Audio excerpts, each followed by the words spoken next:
Bradley Wright Phillips joins us. How you guys doing? Okay. What's up? Good to see you. Changes for the New York Red Bulls.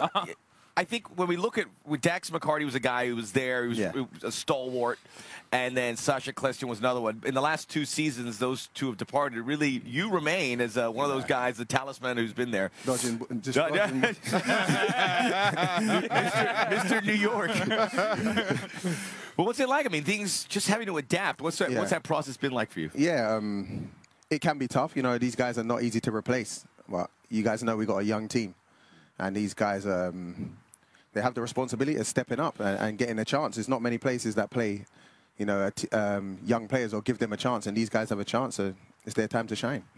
So it obviously has become a club philosophy because you get rid of Dax McCarty, that makes a statement. You get rid of Sacha Kljestan, that makes another statement. And so there it is, BWP, and I'm thinking, are you next? Do not scare me. Just settled in the house, nice, and everything's good. New sofas and that, so hopefully not. Hey, you keep scoring goals, baby. Better keep scoring That'd goals. be good. Exactly. If they ever try to trade you, hey, I just got a new sofa. I mean, that's a deal breaker. Who's going to take this? Who's going to take this? I constructed it myself. The thing is, though, Bradley, New York has come close. Yeah. Won the Supporters' Shield. Seem to promise so much more, and then every time it seems that you all have got something good going, you all have got a squad to build on, you have these upheavals. Yeah. Now, what next? And I as much as I accept you, you're settling at New York. How far do you go, and how do you see your role continuing to evolve with Red Bull? Yeah, as long as I feel good and healthy, I would love to, you know, it's my dream to just keep doing a job for the football club. I love it here. I've never been this comfortable anyway. But yeah, soon after that, I'll be coming for one of these jobs. So.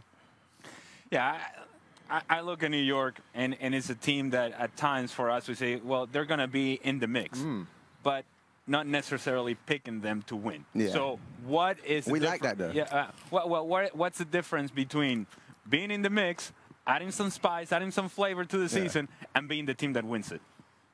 Well, it doesn't really matter who, you know, you guys pick, or do you understand what I'm saying? Yeah. I think there's seasons where Portland have won, where nobody gave them a chance, Seattle. So it doesn't really matter. It's things we have to get sorted out internally. Like Shaka said, we're so close all the time, and it comes down to chances. I think last season even we played the best team, and we gave them a run for their money. If it wasn't for a chance I missed a chance late in that game, if you guys remember. Yeah, I was there. We're talking about different things here. Do you know what I mean? So I think we're very close, and we always, we got rid of captains 2 years in a row, but our system that's in place is a very, it's one that works.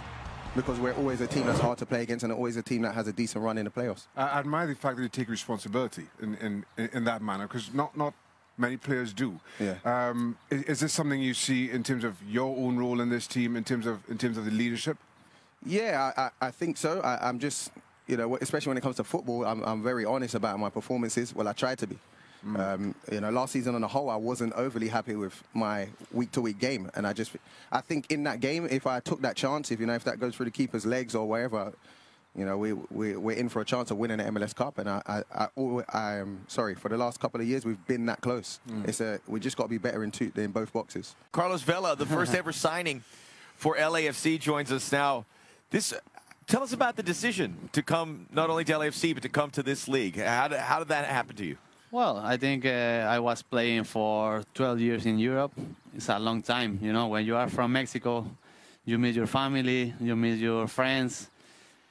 I was thinking about being more close to my home, and then it's coming with a good project in a good city, good fans, and I say, why not? You know, it's a good moment to come. I'm trying to make a history in a new club, and it's exciting. It's a new feeling, you know. Good. Tell us about that feeling. I had to go through the Philadelphia Union where you have an expansion team. Now you're an expansion team. You guys are essentially meeting each other on day one. How does that project work? How does that chemistry come about with players? Look, I feel like when you go to the school the first time, it's like you don't know nothing. You don't know nobody. And it's like you have to make friends. You have to make a chemic to be a team. It's a hard work to do. But I think we are making a good decision with the players. Of course, we have Bob Bradley. He's a great coach, and he knows about the league, about how he make in America the soccer. So he have the key to make a great decision to be as soon as possible a great team. Now, Atlanta have raised the bar in terms of expectations for expansion outfits. You know, previously it was just about finding your feet in the league. Nobody knew what to expect and didn't expect a whole lot. Now, people are looking to LAFC for so much more. As you become a part of the MLS Cup in year one. Yeah, well, that's all we expect. That's all we're asking for. But as they sell this project to you, how does that factor into their own thinking, their own first season ambitions, never mind what's to come in season 2, season 3? Well, I think Atlanta is a good project to see because that's the way to work. So we want to try to make as soon as possible the good team to be in playoff, and why not? We have to dream big. We have to try to make the first season, of course, fight for the title, and we have to start strong. You know, the first day we want to get fighting and try to make. We are ready for everything. Did you talk to Los Hermanos Dos Santos about coming to LA? Were they helpful? Because this is new, this rivalry, these two teams. When I signed for LAFC, they called me and say, we can't wait to play against you. We want to kill you. Yeah, I like that. It's like, it's good because it's a good fight in the city, you know. This, for the league, for the players, for the teams are good because you want to be better than your neighbor, you know. It's like, we want to be better than Galaxy, and of course, we want to be the team of the city. Yeah, let me tell you something. It's a good time to play the Galaxy. It's a good time to play the Galaxy. They were here. It's a good time. But it does create, as you say, a rivalry. And LA Galaxy have been for many years the standard in MLS. Had a tough season last year. And I suspect that there will be a reaction from them. For sure. But you're the new toy in town. Everybody's looking at you, the new shiny thing. Yeah. How do you take advantage of that platform so that then you start ahead of the Galaxy? Look, the good thing is we are in the city, you know. That's a good point. The Galaxy are outside. So we start to be the city folks, you're the country the team of the city because we are there. And the people maybe can feel like this is the team, you know. We are trying to make this. They try to be in the street, and the people say, "Oh, you are from LA," you know. So sorry, Galaxy, but we are the team. Stoking the fires. I like that. You obviously have ambitions to play in the World Cup this summer. This is a little tricky, obviously, because the calendar is different. Yeah. Like right now, you're not playing. If you were still at Real Sociedad, you'd be playing games right now. How do you manage that to make sure that when you have those conversations with Juan Carlos Osorio and the team, that you're ready when the summer comes around? Well, I think always is like difficult decision because some players are in Europe and doesn't play. Yeah. Here I expect to play every minute, and I think it's a good thing to be ready for the World Cup if I am there. I hope. But I think when I was in Europe, maybe you are tired for all year playing, training, and we are fresh, you know. We can be in the World Cup in my best moment of the season. So I think like that, and I hope Osorio think like me. Make sure you tell him that. I gotta call me. If he's listening to this, he's like, well, Carlos makes a good point. He's going to be like this. Not bad. You're in. You're in. We have breaking news. Carlos Fellas is going to be on the Mexican. And what were your expectations for Mexico going into this World Cup? Fantastic 4 years ago after limping into the World Cup. Can you repeat that level of performance this time around? I hope. I believe in my team. I think we have great players. We have a good gimmick. We know each other for a long time ago. So I feel like this is the World Cup. We want to fight. We want to try to celebrate a good tournament, you know, because Mexico want to celebrate something. So I hope Russia can be the place. Get by Germany and Brazil. Well, no problem. No problem. Yes. We want to fight. Osorio, I'm telling you, this guy's right. It's impossible. It's good attitude. Yeah, it's the right attitude. Speaking of right attitude, it's impossible to have you here and not ask you about what everybody talks about in Mexico in the World Cup, the 5th game.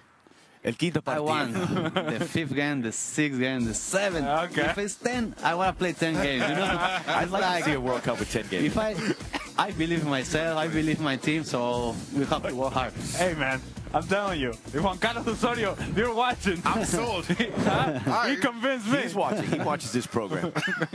Hey, Real Sociedad, you ever run with the Bulls, San Sebastián? What does that mean? When you run with the Bulls in the Basque it's country? It's not in San Sebastian. It isn't? It's That's in Pamplona, dude. No, they do that. They do. My friends, No. what do they do in San That was just Sebastián? one cow chasing San you, Sebastian, we have the One beach. cow chasing down the Sociedad High food, Street, good and you food. think it's Okay, no running of the Bulls in San We have Sebastián. to study a Lots of little good bit cheese. more. Yes, the yes, geography. yes, do his I'm homework, telling you, yes. I apologize Loose to cow Juan Carlos chased down, Osorio stray for cow some bad chased intel. down the street and- Max. Hey, man. But it's hey, nice city. You have to go. Yeah, he embarrasses It's us not every No, I day. went. I've It's been not there. Bulls, but I was very you have to young. go. I will go. We will. Not if Bulls are chasing you, but we'll go. I will not run with the Bulls. Hey, I'll you're run a with the guy Rabbits. that played for so many years in La Liga, and you saw Messi and Ronaldo firsthand. Give us your impressions of Messi and Ronaldo right now. Well, for me, Messi is the best. I like Ronaldo too much because he worked a lot. He scored a lot of goals. So a good player, very good player. But Messi, like, he's special. You know, it's like you see Messi, and he's like he's here for football. You know, for soccer, because he make different things about other players. So. You look Messi and you say, "Oh, it's easy. I can do it." And after that, you try it and you don't do it. So it's the best for me. I've had that problem as well. Yeah, but can he run with the Bulls? Well, not in San Sebastián. Maybe in Barcelona have goals. I don't know. It's great to chat with you. And we look forward to seeing not only you, but the whole team at LAFC, the new stadium. It's very exciting times for all of us who enjoy this league. For sure. And come join us, and we'll work on Osorio. Okay, cool. Thank you. All right, ESPN FC Extra Time. We got Hercules, Ale, Shaka, me, Max. We got some questions Okay. that need answering. Uh-huh. All right, let's get the first one. It's from Roach. Roach. Roach. Okay. Why does everyone except Ali Moreno hate Barcelona here? That's a good question. I don't hate Barcelona. I'm just preparing Barcelona fans for heartache because it's What do you coming. mean? Why is it coming? It's coming. Why? They're not good enough. They're not deep who? enough. They They're got a good Messi. team. They're not the best team. They have the best player in the world right now. They're not the best team. But you guys talk about it. I'm just preparing them for that. where I'm they giving get them a their little heart? pillow to put their head Where are on. they getting their heartache? Chelsea. You think Chelsea get the better one? You thought the Jaguars were going to beat the Patriots You as did. well. Wasn't he just quoting? That game is I'm the under. only one at ESPN who picked the Jags, he was saying. I'm not. That game is under review. I have no confidence in your prediction games. None. All right, whatever. You guys, no one cares what I What was say. your prediction for West Ham this year? 11th. Same as Well, every other. What did you just say that nobody cares about what? About what I say. Then why in the world did you bring yourself into the Because the conversation? guy said, Who's the Roach guy? said, why does everyone, that's me. I was going to get my thoughts out, and you guys, let's move to the next one. Yeah. Okay. I don't hate Barcelona. You hate Barcelona? I don't hate Barcelona. I'm just preparing the fans. Okay. I don't hate Barcelona. Madusha Ambawata, Uh-huh. replying to ESPN FC and Shaka Hislop. Can Real Madrid go past PSG in current form? No. You like PSG? Well, okay. Based upon what we saw today, A bloodied Ronaldo. this version of Real Madrid, maybe. And let's not forget that PSG also lost today. So, on today's performances, maybe. On the whole season, I don't think so. On current form, no. The trouble is, you know Real Madrid can step it up Yeah. again in the Champions League, and you know that That's PSG, albeit without Neymar, are capable of an epic meltdown. And let's not forget, all Real Madrid has to play for later this season is the Champions League. You are correct. However, PSG is also putting all their eggs on that basket too, because we'll have- they're going to win Ligue 1, and that's not the standard. That's not the measurement stick for them. It has to be success in Champions League. Yeah, and we have to check on the injury to Kylian Mbappe. He was stretchered off today. We will keep tabs on that. This is from the new Slick Rick. Okay. And he's referencing you here, Shaka. Uh-huh. I don't know why just you. See? What have I done? I don't know. Says ESPN FC and Shaka Hislop. You're involved with all this. What's more likely? What have I done? A club catching up to City or Arsenal finishing in the top 4 in the Prem? Well, nobody's catching City, All right. so I'm going to have to go for the latter. Yeah. City's Interesting question. The best. It could be the best team in Europe at the moment. So I agree. Nobody's catching. Okay, so the better question then. Okay, Manchester City is not going to be caught. So are Arsenal going to finish top 4? What do you think about that? I still don't think Arsenal are going to finish top 4. Okay, then why don't you just say no to both of them and then we move on? The question was which is more likely. Oh. The question was which is more likely. Which means you've got to pick one. Those aren't good questions. Do not send those kind of questions ever again. It confuses Ali. Those questions I think it confused all of us. I wasn't confused. All right, Aaron fires. I'm going to go back to that question. I like that. We're going to start the fires, kick the tires. Slick Rick. Who is going to win MLS next season? You, the fans. No, Oh. it's MLS. Come on, I don't know. Atlanta. I want to say Atlanta. I want to say Atlanta. Don't ask Hercules. He gets his picks wrong all the time. Every year. Well, not every year. Not every year. By the way, the Jaguars One year I picked Seattle. Yeah. That was last year. That was last season. How did that work out? I don't remember that. Empty your chamber here. This is the last question. That's it? Who do you think is going to win? Just give me a I name. remember Dallas. Oh, wow. Oh, that's a big jump. From? Not making the playoffs. It is his old team, by the way. It is. I go with Dallas every year. Exactly. Who you got, Ali? 1 year I'll get it right. Atlanta. All right, I'm going with Atlanta. There's 3 Atlanta, 1 Dallas. Yeah, see, that makes me nervous. Yeah, it I'm going does. back to Dallas. Well, you picked Dallas. Come on. Supporter Shield last year. You're very disrespectful to Toronto. You must hate Canada. Yeah, well, he You does. hate Canada and you know this. All right. I don't know why. You Drop want your to settle questions something? to FC Extra You want Time. me and Ali You might just get get great away and answers you all like could this. settle a little thingy going on? No. The last Hey, time. are you going to eat another hot dog? Like you've eaten about 10 of them. I'm still full. ESPN FC. You're still full. Monday, It was good, let me tell 6 p.m. Eastern Time. ESPN News, the ESPN app. Thanks. You shut it down. Hey, I got to say something. One of the best things I've seen all year, when they announced that you were the MVP and then you told your daughter, I mean, I was getting dusty in the room. I was like, oh. Oh, really? It was nice. That was great. That had to be incredible. Beautiful moment for us, and she really wanted to know it, and we prepared, that moment. That was fantastic. Now, MVP, everything goes so well for you here in Major League Soccer. And so now, what's left to do in Major League Soccer for Diego Valeri? Keep working for my team and improving every year different aspects of your game. And our team deserves to be in an international competition again and try to fight for that goals. What about the beer? What are we going to do with the beer? I don't know. My wife Keep it. really like it, so She does? yeah. And It's getting a little gray here, right? Yeah. That's a problem. That's a problem. I'm just That's a saying. problem, yeah. Diego, 31 years old, signed a new contract, couple of years left. What can we expect from Portland in those couple of years? Like I said, keep improving. Now we have a change in our coach staff, so in some players too. So we have different goals to achieve. Yeah, this club deserves prestige, and we'll fight for it. Not just the coaching staff change. Oh, That's my guy, Giovanni Savarese from Venezuela. My guy. So what do you expect from Giovanni?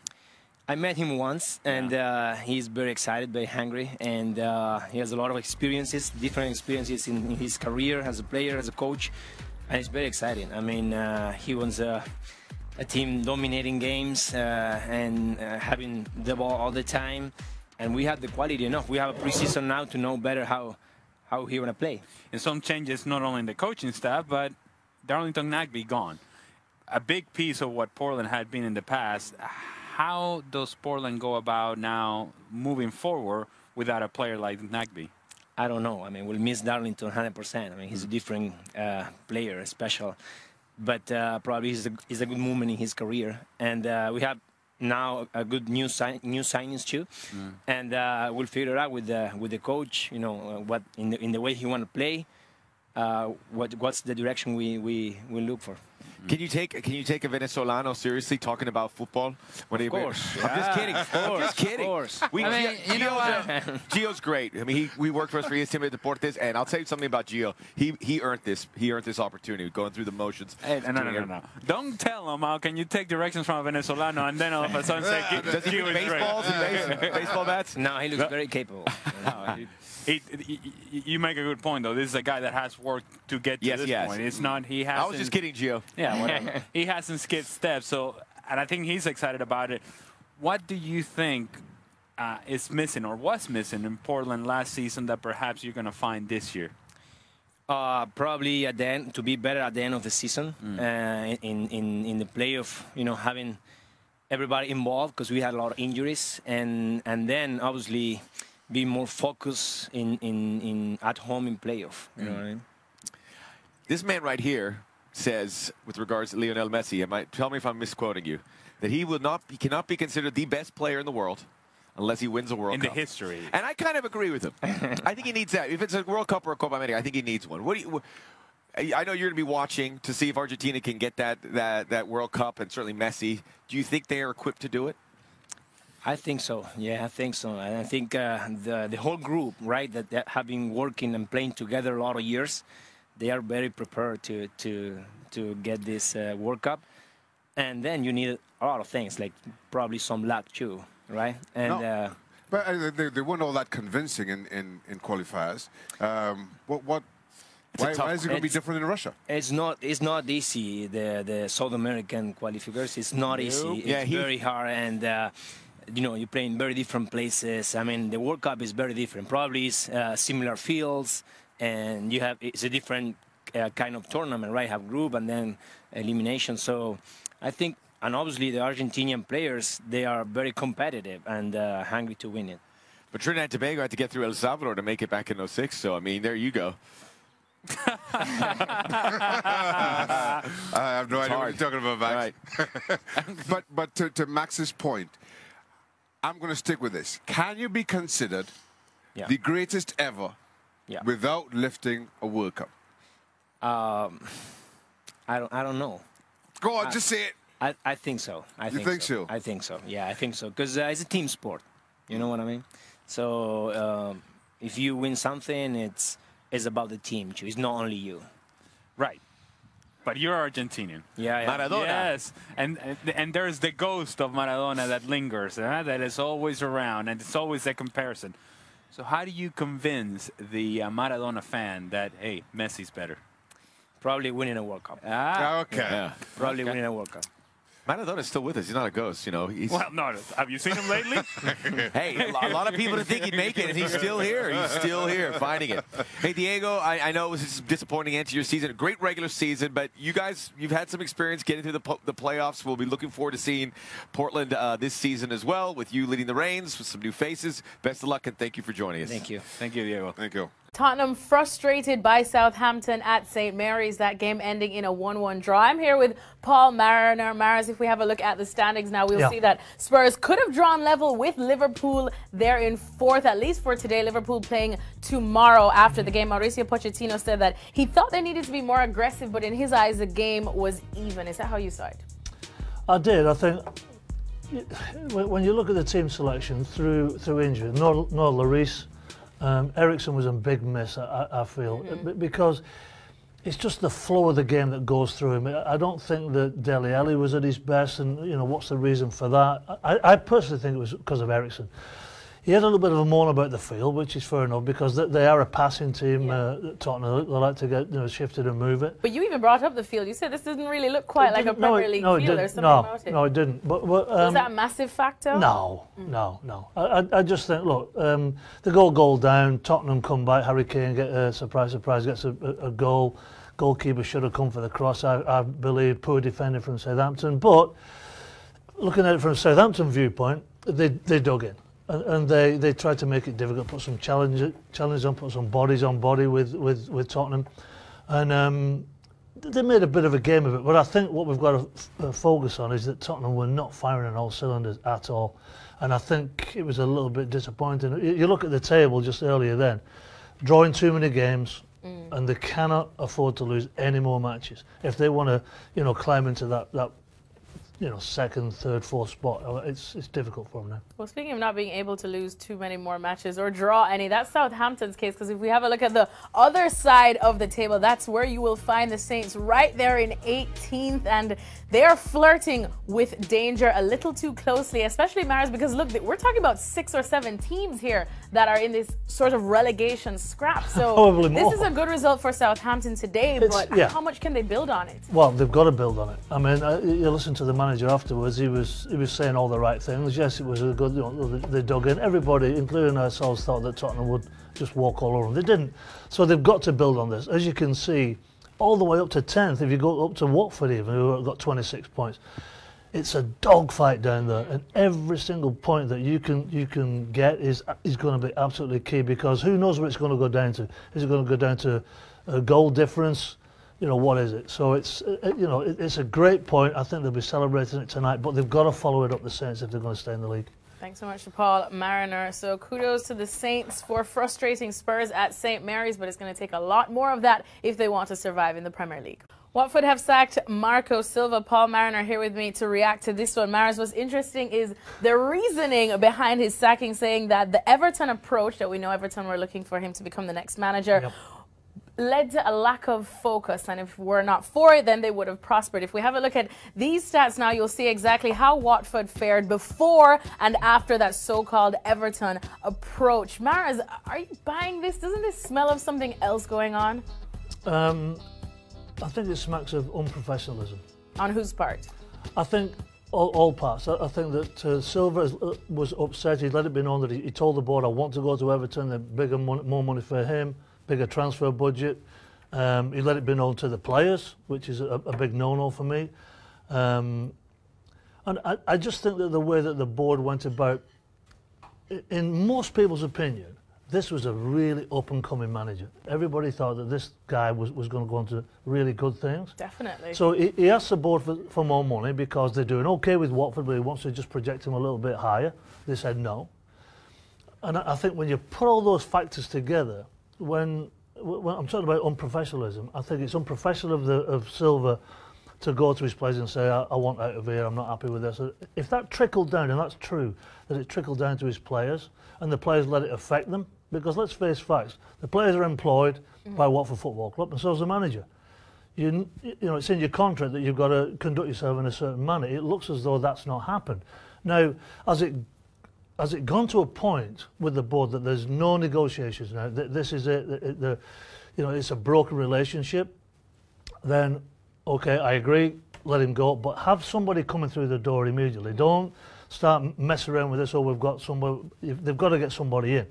Because this is a key moment in the... I was just going to mention that, the timing of the sacking. Word is that they have Javi Garcia on the cards to replace Silva. But if we do have a look at the bottom half of the standings, that's where you will find Watford, and they are in 10th, just 4 points away really from the relegation zone, Maris. And if we look at all these teams that are involved or about to be involved in this massive scrap to survive in the Premier League. So was this the right time to do this thing? Like I said, they've got to roll him out, they've got to roll somebody in immediately, because what's left in the season, 13, 14 games or something? This is massive. I mean, we talk about you're scrapping for your life. Every chairman in the Premier League wants to stay in the Prem. Why? Because of all the money, obviously. So they must have somebody in place very, very quickly, and somebody who's good, somebody who can motivate these guys, because if it's a wrong... if the fans are not too excited about it, the players are not too excited about who's going to be coming in, then this could be disastrous for Watford, because, as you say, they're 4 points off Southampton in third bottom. That's a little scary. Oh, how the mighty have fallen, if we want to call it that, because the way things were going for Watford, we didn't think we'd be talking about them in terms of relegation scraps, but that's exactly the case after letting Marco Silva go. Real Madrid showing up today with a massive 7-1 win over Deportivo La Coruña. And I say stress massive because, Paul Mariner, that's not really the kind of Real Madrid that we have been seeing as often as we'd like. But on paper, it looks like a big win, as you were for Real Madrid, but you weren't really impressed. I was impressed with the finishing. I was impressed with them going forward. Which we expect from them. Which we expect. Look, let's put a little bit of context around it. They were creating chances before, but they weren't finishing the chances. Today they were creating and they were finishing. But I was a little worried about the other end of the field. Because, defensively, you look at the third bottom team, Deportivo, they created chances against this Real Madrid defence, which is concerning. It's got to be concerning for Zidane. Look, but it also because they have a bit of confidence now that Real Madrid have shown that they're not the giants that they used to be. Right, exactly. And if you look at the bigger picture, because let's face facts, La Liga's over for Real Madrid, but on Valentine's Day, February the 14th, they're going to play PSG in the Champions League. Massive game. for all concerned. But as it stands, you'd worry as a Real Madrid fan because, like we said, La Liga done and dusted, 16 points behind Barcelona.